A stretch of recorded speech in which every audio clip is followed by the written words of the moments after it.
Well, once again, it's time, my friends, for another meet and greet. We're Southern Fried and nationwide, so hang on to your seat. Look around, here's what I found. I guess you'll never know what you'll see on the Southern Fried Podcast Show.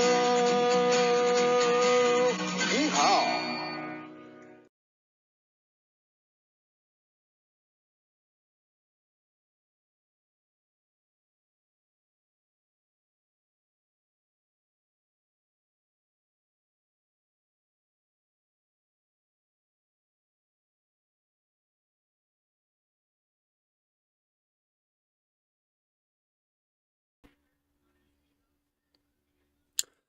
And hello.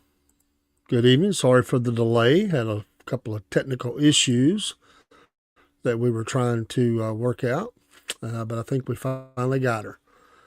So, had a good day. Glad to be here. It's good to be in on a Sunday night, our news desk. I hope you've had a wonderful Sunday. It has been great for me, and anytime I get to go to church and hear the word, it is always a good day to preach it and to hear it. Thank y'all for being in here tonight and talk about many things tonight, and get situated here in the studio. But it is good to be here talking about. Whoops, and I hope I don't have any problems tonight. Everything was kind of hanging up on me a little bit, but we'll be all right. Late last night, or yesterday evening, we heard the news about Syria, and this has been an ongoing story about the the groups that had came together under their leader and had been steamrolling across Syria, and took Aleppo, or took most of it, and then fully, took over the rest of the city, from the airport very quickly, and that sent shockwaves through the Syrian leadership as well as Russian leadership.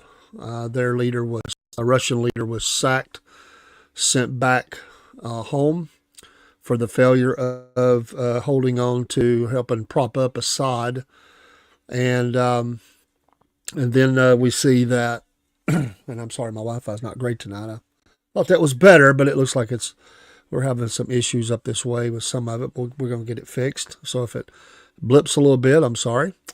We're doing some work and rewiring some stuff and doing some things, and so sorry if it happens. But anyway, they steamrolled into Damascus and took the city without much resistance. Assad, late last night, there was all kind of rumors flying his plane had went down. I think they were just flying under radar, and got into Russia and was given sanctuary, or asylum, they might call it there. And so that's where we stand. And the prisons were emptied, and the new government, led by this group, which is from different factions of a Sunni. Remember, Assad was a Shia Muslim, and then these are Sunni. The Shia usually are smaller numbers, usually has the power their domains, and then the Sunni are a lot more of them, but usually are poorer. And then you have the Kurds as another group. These are different factions. Some of them obviously ISIS holdovers, and others that had grouped together to take over. There was I saw a picture of Assad, one of his posters on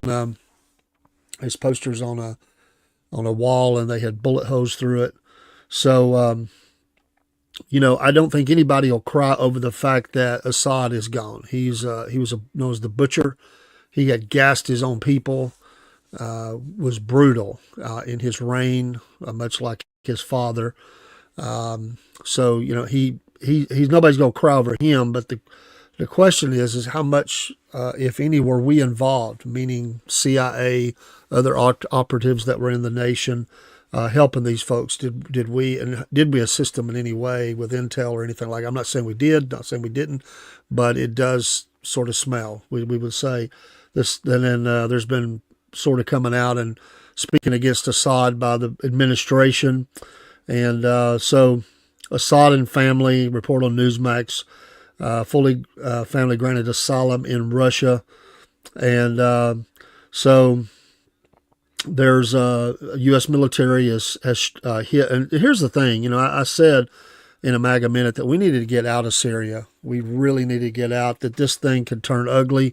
And it's been that way for a long time. There's been we've had military bases, small bases that were in the land hit, as well as Israel's been striking in there. You've had different factions: Iraq, Iranians, the Syrians, their mercenary groups they grouped with, Russia doing air operations, Israel, different ones. Anything can go wrong in a country like that, and usually they would notify each other, the big players at least, America and Russia to a degree, but to tell you just how ugly this is getting, here we have U.S. CENTCOM, U.S. Central Command. This is from Newsmax today. This afternoon, forces have conducted dozens of airstrikes on ISIS, or Islamic State, as it's also known, targets in central Syria on Sunday. They were aimed at ensuring that the Islamic State does not take advantage of the current situation in Syria.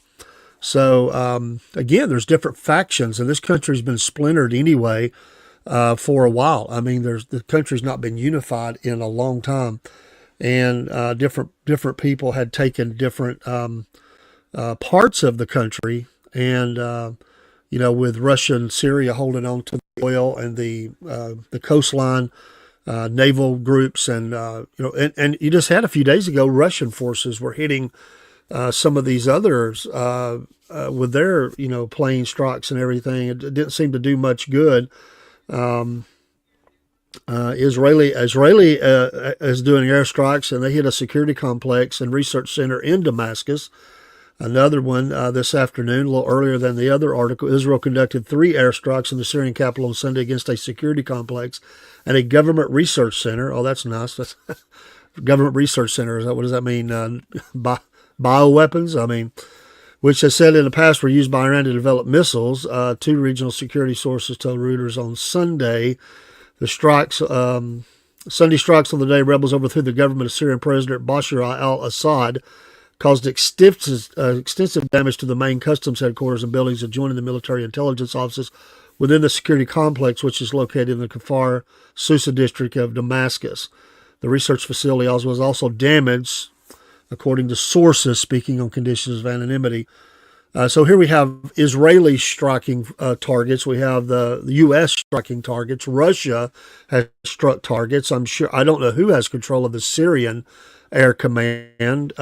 We would assume, but it's not safe to assume, that they were, probably grouped with the Russians there. I mean, who knows? Does this group have the Syrian Air Force? I don't know the answer to it. This was a rapid overthrow of this government, and it's definitely a major point, and everybody says that. Iran and Russia would appear to be the losers here to a degree, because they've been propping up the Syrians for some time, and of course Iran funneling tons of money and weapons into the groups within the region. So in some ways, simply say this is great. Freedom fighters, they took down Assad. A lot of people are going to cheer that. But what's left in the vacuum? What kind of group do they have? There were some embassies that were taken over, but the staffs had already fled from them. Those are supposed to be off. Not, of course, you got groups like this running through. They're not going to worry too much about what's supposed to be the normal custom about embassies, but that's supposed to not be, ground that you can touch. It goes on to say that Israeli officials have expressed concern that chemical weapons and other prohibited munitions and missiles that Syria had kept for decades can now fall into the hands of these Islamist-led rebels who stormed into Damascus on Sunday. Well, certainly. And he had used those against the Kurds and against others. It's been some time since I heard about him doing that, but he did have a history of that. I'm surprised, and to be honest, I'm surprised that they weren't used anyway in defense of his country. To be honest, I'm real surprised. They must not have had the means to do that. The Russians held them off one. Israel had struck at least 7 targets in the southwest Syria that included the air base north of Sweda city that Syrian army troops withdrew from last night. They said the army left behind large stockpiles of missiles, air defense batteries, and munitions that were hit on Sunday, so they're trying to destroy that behind them so that it is not falling into their hands. Strikes near the Meza military airport southwest of the capital hit other ammunition depots. And Israel has been carrying out strikes against Iran-linked targets in Syria for years, but has ramped up such raids since last year's October 7th attack by the Palestinian group Hamas on Israeli territory that sparked the Gaza war. So we just got a country in. I mean, what's going to come out of this? Who's going to be in control? Who's this government going to be led by? Obviously, the leader of this group that has came in is the de facto leader right now by force, because the people rallied behind him, and he's the one that came in. So and I'd always like to go back because his father, his father was a bitter enemy to Israel. Had always swore to take the Golan Heights back. There were websites, I'm sure, still out there. I've looked them up before, that were already claiming they were going to have victory in the Golan Heights, the high ground of Israel. He went to his dying breath, claiming he would do that, and had Bashar Assad, who's now can't follow through on that promise, that he would finish the job, and he swore that he would. So there's been a lot of money poured into these terror groups by the Syrians as well, and other groups. Then you have Turkey, who has no love for the Kurds. There's what are they going to do in the country? So you have Turkey, you have the Syrian forces, who has them? Is there any left? Then you have Russians, you have Americans, you have Iranians, probably some Iraqi groups, all kind of splinter groups who are in this nation in different areas of the nation, from smaller to bigger. And we've got airstrikes going on as well. Russia probably distracted here a little bit because of the Ukrainian war. And of course, this is a bad look for them.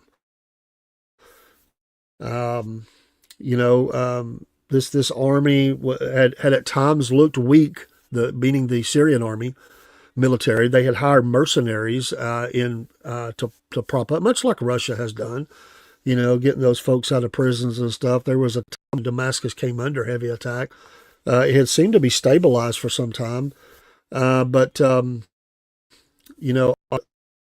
Assad, who's again propped up by Iran and Hezbollah and Russia and others, he's out. And what does this mean? Would there be any way that he could ever get back? Who knows? I doubt it, but again, who knows? What would that mean for this, and does Turkey win and do something? And then you've got Israel sitting right there, and obviously their attention is on this because their border is with Syria, or a good portion of it. And where do we go from here? Turkish President Erdogan, he has become much more vocal in the last few years. Of course, we have an air base there. A lot of people who have served on that air base. So it's a tenuous relationship that we have with Turkey, and they don't have any love for Israel and the Kurds, and just what would they seek to do out of this? They've been looking to be more military. They've been amping up their military might, you might say, over the last few years. But this is dicey for us, and it's just one of those things that makes you worry. How could this unfold over the next few weeks, and is this the kind of thing that leads to a greater conflict that possibly we could be a part of, at least to some degree? Those are worrisome things. They really are, and I would hope not. We've got a lot going on. We don't need to be wrapped up into this. So I don't know. What's your thoughts on this? I didn't expect it. I really thought that Bashar would hold, especially with Russia supporting him. I really thought he could hold there. I didn't think he would ever get the whole country back, but I thought he would hold on to those oil-rich regions of the nation, Damascus, and of course the coast where the Navy is, and the way they offload that oil and send it across to other countries. Of course, there's been some, just like with Russia. There's been some restrictions put on doing any business in Syria. Of course, the black market is always available, and they're able to get those, you know, oh, sorry, a little bit delay there. So again, I'm working on some things here with my internet, so apologize. We'll try to have that fixed by tomorrow. Uh, but of but yeah, and what kind of a relationship is this nation going to have now with its and with the and it definitely an attention, and I would like, Biden has come out and made a few comments about what's going on in the nation, but he has not there's been no formal announcement of any kind of help, but again, CIA and the special forces, we don't know. You just never know about that. So, and then you still have ongoing hostages in Gaza, and the ongoing fight with the Hezbollah. Again, a ceasefire there with Hezbollah between them and Israel. It's tenuous at best, and the work goes on in Gaza. So there's all these fronts that Israel's on. It has to be putting a great strain on their military. I know that they had long ago, right after October 7th, called up the reserves, and of course financially as well. You just can't continue air campaigns and ground campaigns and it not start hitting the pocketbook really hard. And and this is supplies, missiles, artillery, bullets or whatever. And there's some of those things that we have been supplying to them that we have withheld at times from them or threatened to put a delay on them. And better be ready for a bigger fight here. I don't think that they would initially try to do anything with Israel. Israel would respond very heavily to that, but that doesn't mean it won't happen.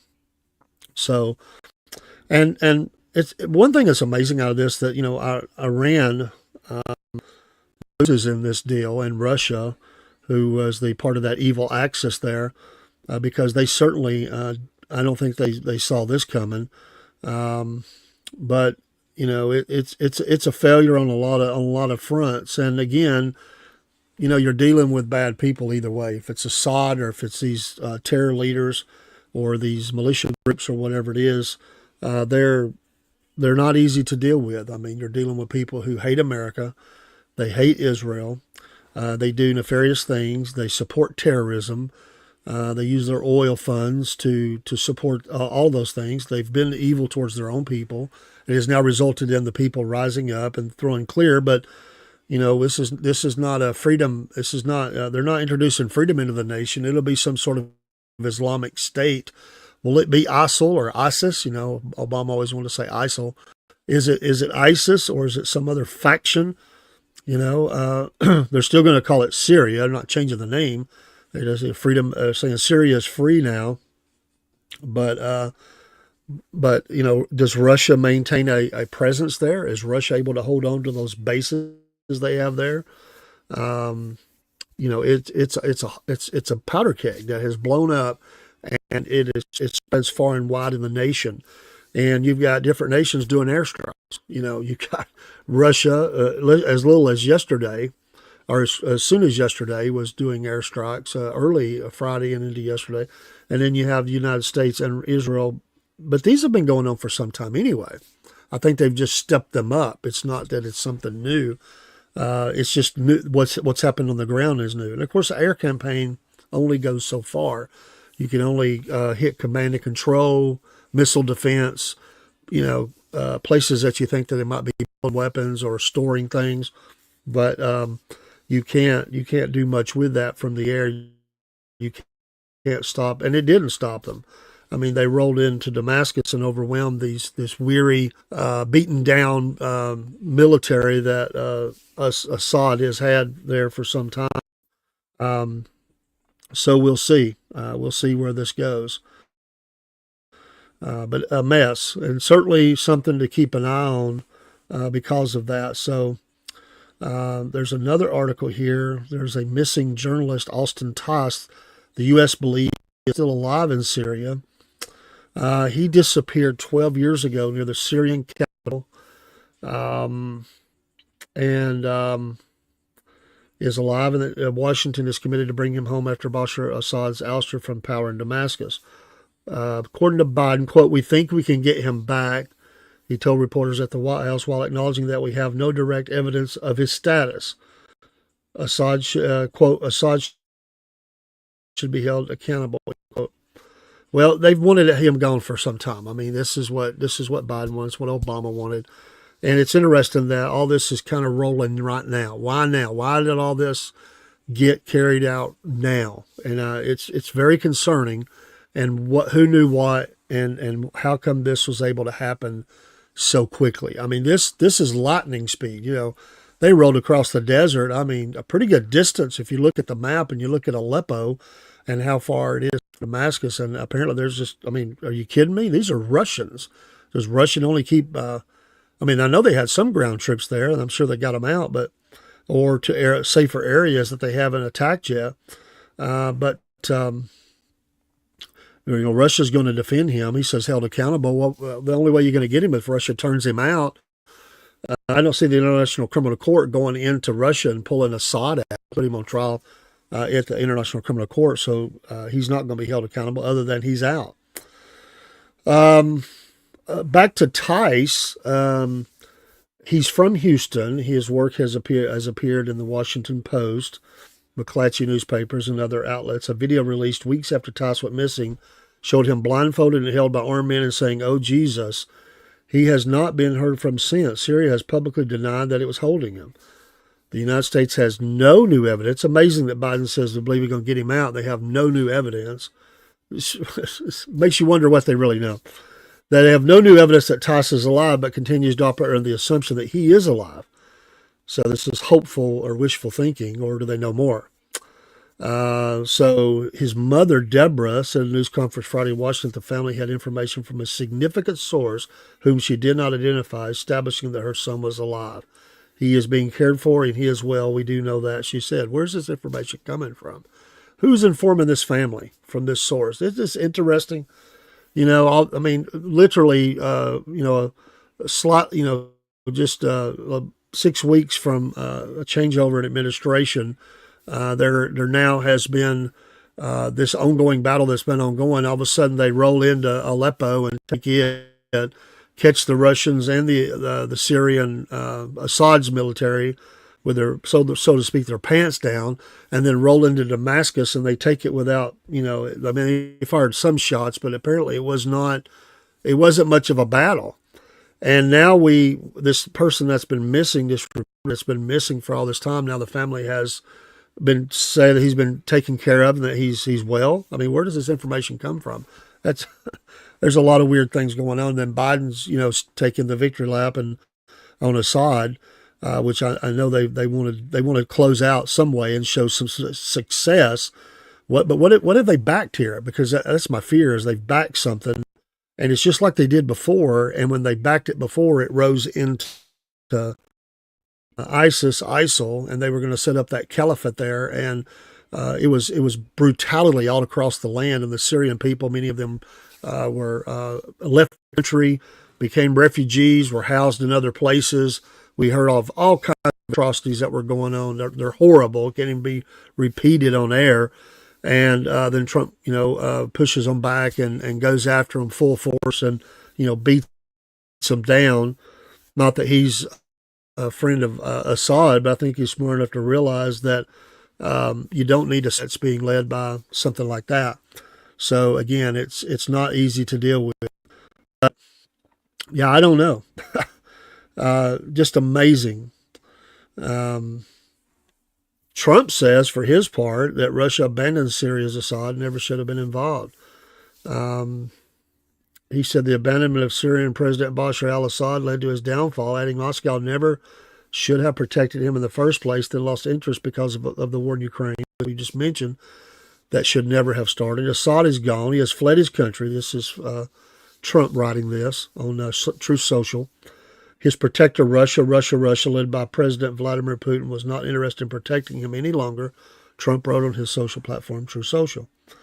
Quote, there is no reason for Russia to be there in the first place, which I'd agree with that. End quote. Trump wrote, quote, they lost all interest in Syria because of Ukraine, a war that never should have started and could go on forever, end quote. True. So, they're leaving some interesting elements for the president to handle. He goes on to say that Russia and Ukraine had both suffered hundreds of thousands of dead and wounded troops. That's true. It's a slog over there. It's brutality, just artillery's on each other in their trenches. Sometimes you'll see some movement, but it's a slow go. He said, and also it lost many civilians. Obviously, that always happens. He added the Ukrainian leader, quote, would like to make a deal and stop the madness. There should be an immediate ceasefire negotiation should begin, end quote. He says, quote, I know Vladimir well. This is his time to act. China can help. The world is waiting, exclamation mark, end quote. Folks, this is what we're fixing to walk into as a new administration, and the Middle East is in flames. I mean, really it is. The Middle East is in flames, and this administration will do the victory dance and act like they've done something there. What have they accomplished? My gosh, we have the slaughter of, many, many Israelis, dozens, at a music concert. We have a border. How in the world did they, get such ease of access on that border? Those are questions that still have to be answered. Gaza, is a mess. Hamas had tunnels everywhere, arms everywhere. The people living under threat. They stole the food. They stole the supplies. They stole the money. They funneled in weapons and have been for decades from across from Egypt and anything they could get across the water that Mossad didn't catch hold of that they were bringing in.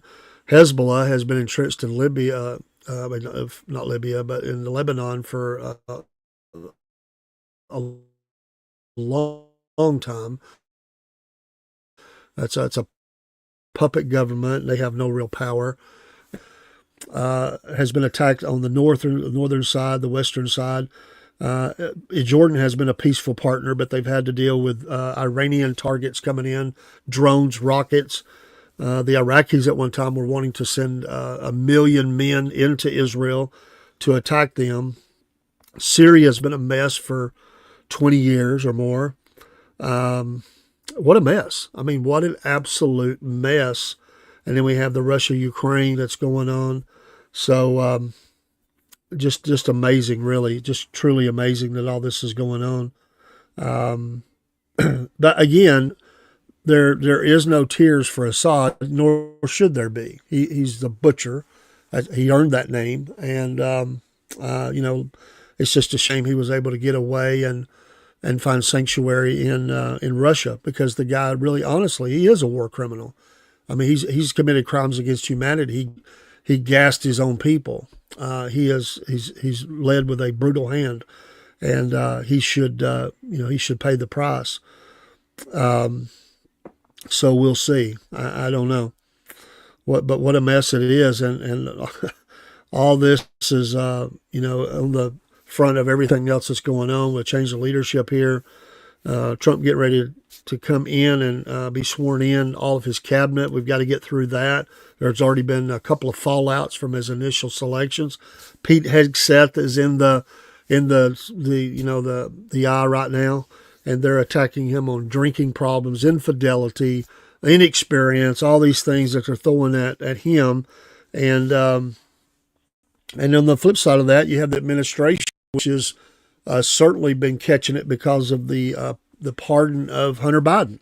And, Biden just lying once again. His nose should be all the way to New Jersey by now. But just an amazing, really amazing events that are going on.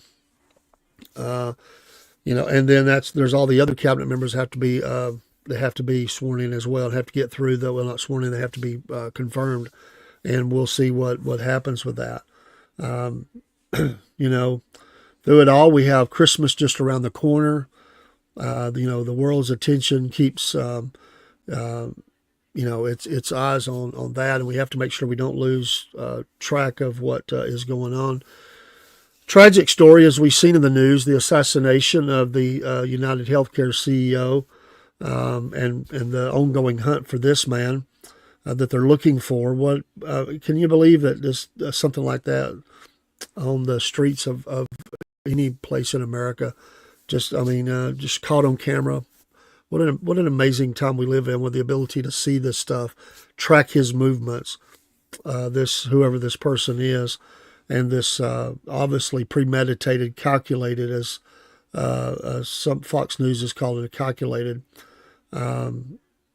Suspect who took him out, and and what are all the reasons? Some are speculating because of denial of claims. Some have said because he was a former employee, or possibly was denied health care, or in some way this was personal, but was able to get away. There's questions about the backpack. I've seen different pictures. Was that the backpack? I don't know.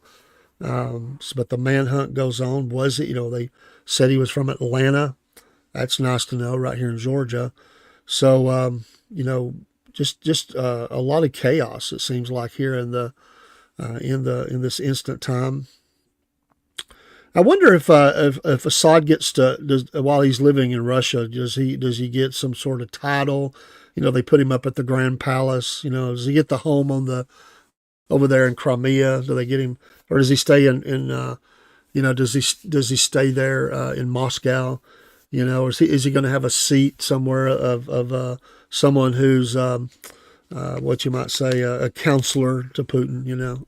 Is he gonna bring him up on stage, or does he have to stay in his house and or go? I'm sure he has high security. There'll be people after him. But where does he stay? No peace for the wicked, right? I just wonder. Is Putin going to bring him out and show him to the world? His buddy, his best bud there from Syria. Hey man, me and you. I can hear Joe now. Come on, man. Are they going to be? They're going to be on vacation together. The husbands and the wives and grandkids. They said he brought his family. I wonder how many he brought. I'd say he had a plane load. They have a lot of family. You have to wonder about those that are left behind too. The ones that was in his loyal to him. I'd say it's a slaughterhouse going on right now in Syria. And there'll be a lot of people on the run, ducking and hiding, trying to get out as well. This 14-year plus battle that's been going on within Syria. Where does it go? What happens to what happens to Assad there? Him and Putin. Do they go tour the Ukrainian front lines together? Do they go? Does he take him on trips? I sincerely doubt it, but. Turkey's Erdogan encourages Islamic rebels to continue advance. That was 2 days ago. Well, they did, and they went all the way into Damascus. And Damascus was already a mess. Just bombed out structures. It was, that city looked rough. There were drone footage of Damascus I seen over 2 years ago. And there were whole neighborhoods that were, because remember they were fighting in the streets there at one point, and he held on to power then, and that city suffered a lot of damage. I don't know how much they were able to rebuild, if at all. I'm sure they did some, but we'll just have to see what happens with that. But what a mess the president-elect Trump is going to be coming into, and then. The news, Fox News says Trump expected to target Biden's climate policies in 2025. Obviously he's going to roll back some things day one, get us out of some agreements that were out there. We're crippling our energy, open up some energy. We're ready to roll. Let's go. My granddaughter today was asking me about 9/11 and about my recollections of it. It brought a lot of memories back as I thought about let's roll and those great Americans who took out a plane load of terrorists and unfortunately others who went down there in Pennsylvania. And, was that plane headed where they think it was? And, what was that day like? We talked about, she had saw the video and she talked about the people, jumping out of the buildings because they didn't want to burn. We talked about that. And it brought back a lot of memories today of terror in our land. And, it should be a reminder to us to always be on guard for what's going on in the world. and to keep these things out of here. America first. Keep these entities away from us. We have enemies. We have lots of them. And what have we done? We've turned potentially major terror cells loose in our country. People that, and I would say possibly, I think they are, that hate America, want to see the downfall of America, and what chaos could they cause in a new administration? It's a concerning thought. So there he is, Abdul Muhammad al-Gulani, the leader of the country. He kind of has a little bit of look like, because he always have that big beard. He has a cross look between Fidel Castro and Bin Laden, with maybe someone else thrown in. Got the military garb on there, the big black full beard, and so we'll see. Can he hold this thing together? Where does it go? They say Syria's free. He emptied the prisons. That's nice to know. Now, were some of these people in prison because they were, they were targeted because they were the opposition, or were they just bad people? And he's going to empty the prisons out. That's probably going to fill it up with some other people, I would say. So come Monday, we also have the ongoing hearing in New York. Of the trial that they've now dropped the manslaughter charge, and what will happen with that as they go over the last parts of what's left in that indictment, and do they get him? Do they charge him with something? It'll be a lot on the news cycle Monday morning. That's why it's a great time for us to come in Sunday night as we see that. Tommy Tuberville, senator from out of the state of Alabama, former Auburn coach, he has weighed in on the Hunter Biden pardon, and he's always interesting to listen to. He's among those. This is a town hall article by Rebecca Downs. Thank you, Miss Rebecca. He has raised some key points as to how this goes deeper than Hunter Biden, as he did while on the Don't Ask Me with Dan DeKick on Outkick. Don't at me, I guess that's his, with Dan DeKick on Outkick last week. He says took a blowtorch. he took a blowtorch to the Biden family. The part of Hunter isn't merely noteworthy when it comes to the first son's crimes and convictions, but the time frame. Of course, he goes into that time frame, dates back nearly 11 years.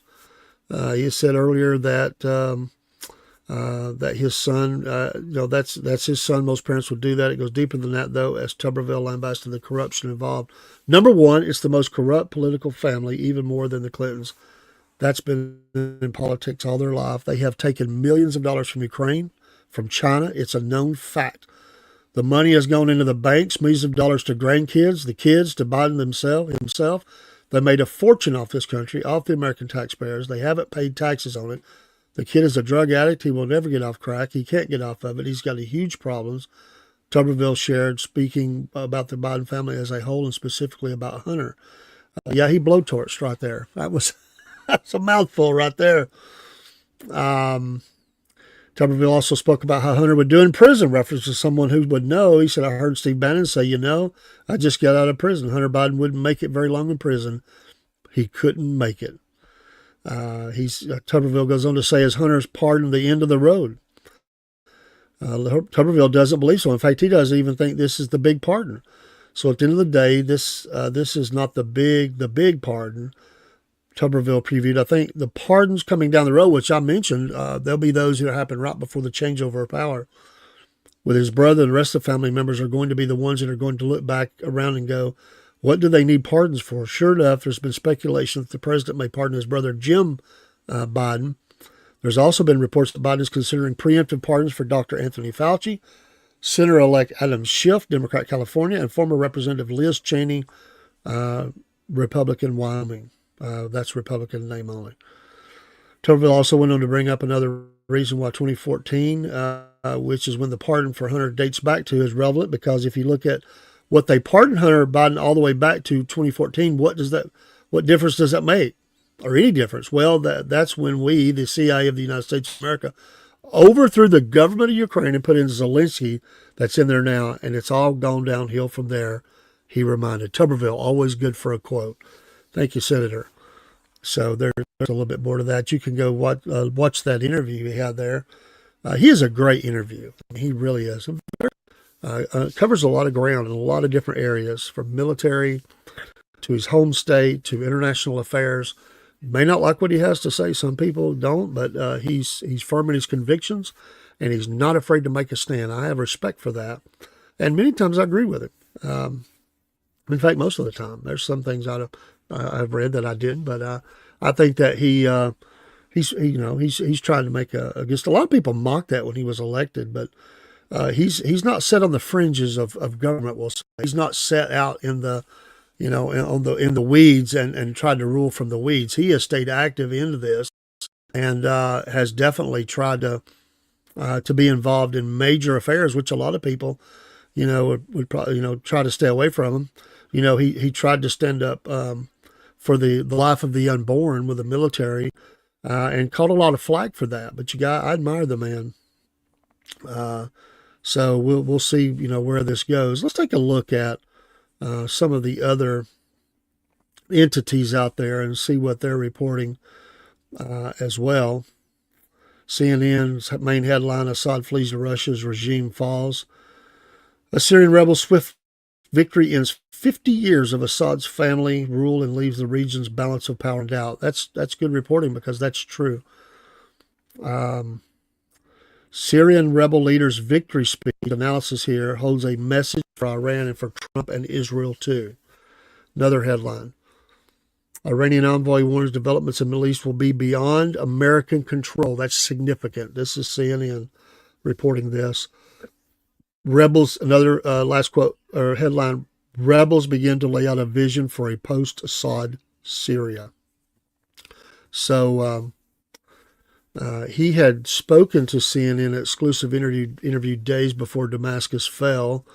So there he is in his military garb. And amazing how they can get an interview with him on the ground and Russia can't get to him. Again, no love lost for the Assad family, though. There'll be some more. There they are, stepping on his face, pulling down monuments and posters to him, and I don't blame him for that. I mean, he's been horrible. Another analysis on CNN: watching with trepidation and glee. Netanyahu orders military to seize Syria buffer zone. Of course, they had to throw the glee in there. He was excited to know that Assad was gone. This is from CNN today. Trying to think if I give credit here. I think it's just from the pool. He said on Sunday that the collapse of the Bashar al-Assad's regime in Syria was a direct result of Israel's military campaign against Iran and its proxy in Lebanon, Hezbollah. This quote: "This is a historic day in the history of the Middle East," end quote, he said. But in a sign of potential danger Israel feels from unknown rulers in Damascus, Netanyahu ordered the military to seize the buffer zone that separates the Israeli, of course they had to say occupied, the Israeli-occupied Golan Heights from the rest of Syria.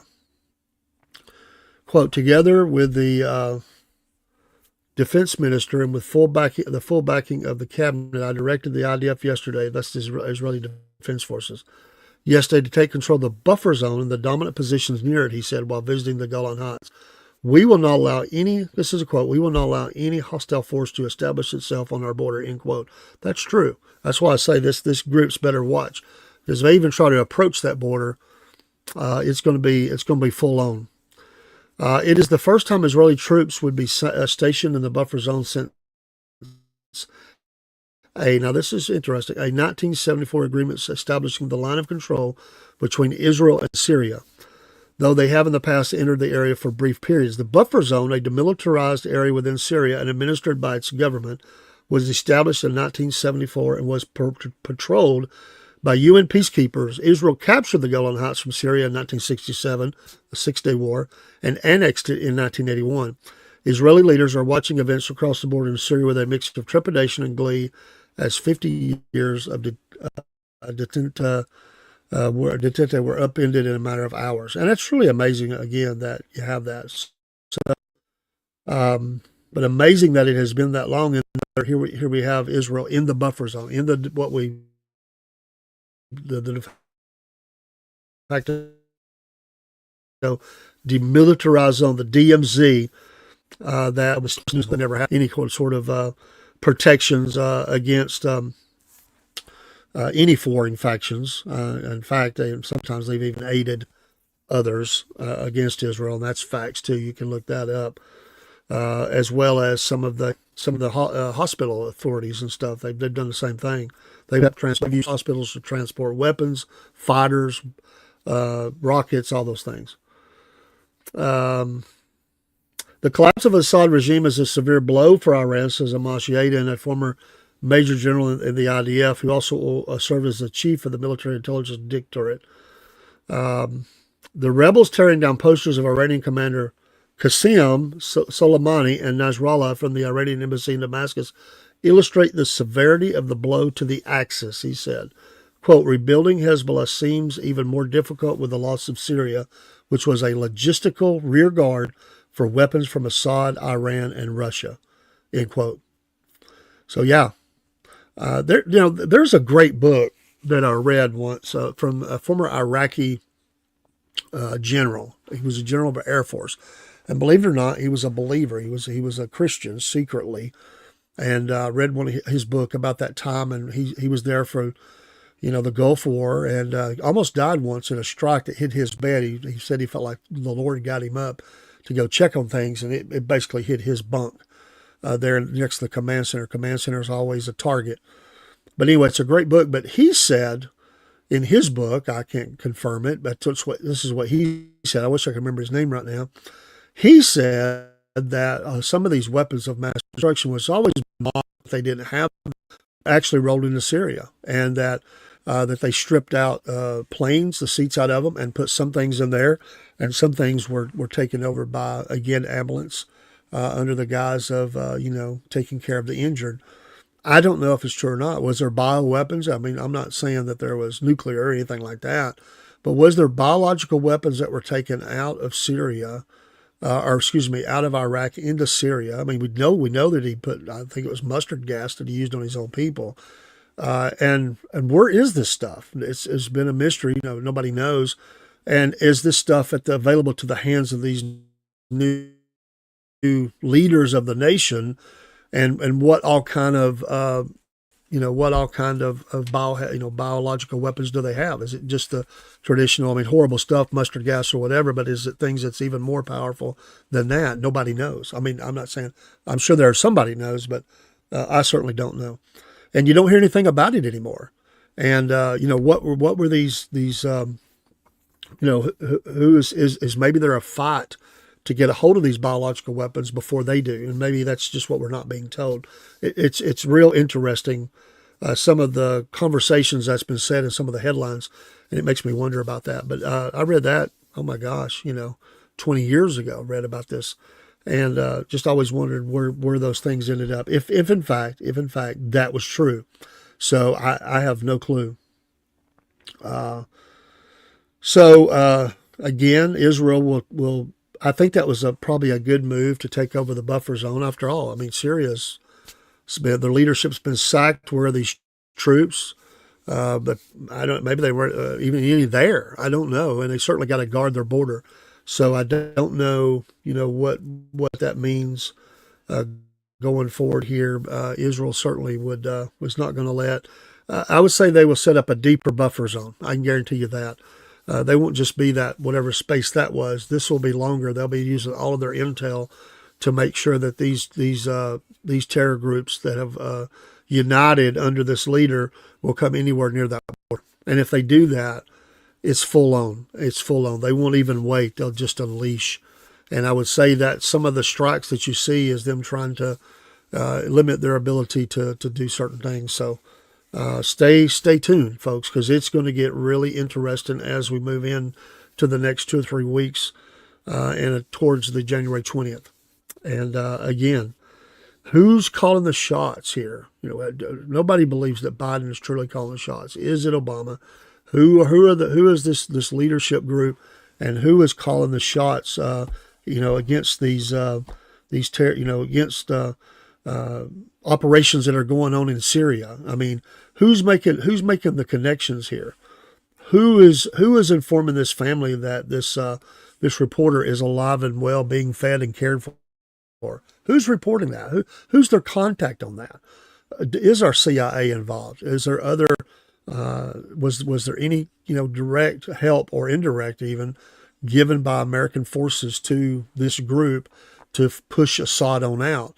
And are we endangering ourselves yet once again in another battlefield by our help against Russia? It's truly amazing what is going on. If this was flipped around and this was President Trump doing this, oh my gosh, can you imagine the chaos, the attack the press would be doing, and all the Democratic leaders? It's like they're silent. Where is the voices that say, what are we doing here? We do not need to. They're celebrating Assad falling. I think everybody can celebrate that. But are we involved in this in some way? We're certainly involved to the point that we're giving weapons to Ukraine, and Biden's authorized the firing of those weapons deeper into Russia, which has angered Russia.